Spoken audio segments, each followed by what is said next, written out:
पेण तालुक्यातील मळेघर ग्रामपंचायतीच्या ग्रामसेवकाला घराचा असेसमेंट उतारा देण्यासाठी 5,000ची लाच घेताना रंगेहात पकडण्यात आले आहे.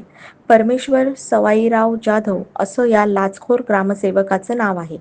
तक्रारदार हे एक वकील असून त्यांच्या अशिलांना कोर्टाच्या कामासाठी वडगाव येथील घराचा असेसमेंट उतारा हवा होता. त्यासाठी त्यांनी मळेघर ग्रामपंचायतीत अर्ज केला होता.